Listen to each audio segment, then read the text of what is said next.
লাইলাতুল কদর ইসলামের সবচেয়ে মর্যাদাপূর্ণ ও তাৎপর্যপূর্ণ রাতগুলোর একটি। এই রাতকে বলা হয় শবে কদর বা মহামান্বিত রজনী। মুসলমানদের বিশ্বাস অনুযায়ী এই রাতেই মানব জাতির জন্য পথ নির্দেশনা হিসেবে পবিত্র কোরআন অবতীর্ণ করা হয়। লাইলাতুল কদরের গুরুত্ব নিয়ে বিস্তারিত আলোচনা থাকছে ডেস্ক রিপোর্টে। লাইলাতুল কদরের তাৎপর্য হাজার মাসের চেয়েও শ্রেষ্ঠ।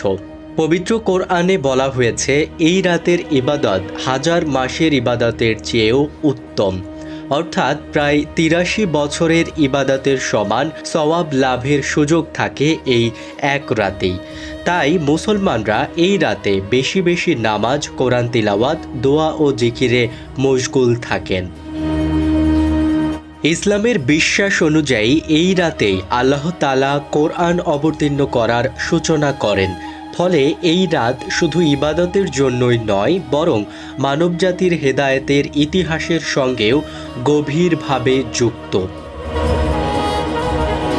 হাদিস অনুযায়ী লাইলাতুল কদরের রাতে অসংখ্য ফেরেশতা পৃথিবীতে অবতরণ করেন এবং বান্দাদের জন্য রহমত ও বরকত বয়ে আনেন। পুরো রাতটি শান্তি ও কল্যাণে ভরপুর থাকে। এই রাতে আন্তরিকভাবে আল্লাহর কাছে ক্ষমা চাইলে অতীতের গুনাহ মাফ হয়ে যেতে পারে এমন আশা করা হয়। তাই মুসলমানরা এই রাতকে তওবা ও আত্মশুদ্ধির জন্য বিশেষ সুযোগ হিসেবে গ্রহণ করেন।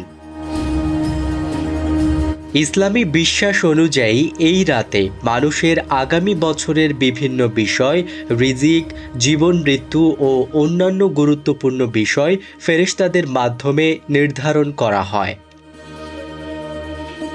লাইলাতুল কদর রমজান মাসের শেষ দশকের কোনো এক বেজোড় রাতে হওয়ার সম্ভাবনা বেশি।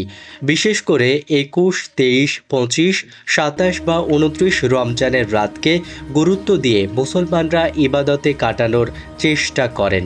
লাইলাতুল কদর হল রহমত, বরকত ও ক্ষমা লাভের এক অনন্য রাত। এই রাতে ইবাদত, দোয়া ও আত্মসমালোচনার মাধ্যমে আল্লাহর নৈকট্য অর্জনের সুযোগ থাকে, যা মুসলমানদের কাছে অত্যন্ত মূল্যবান।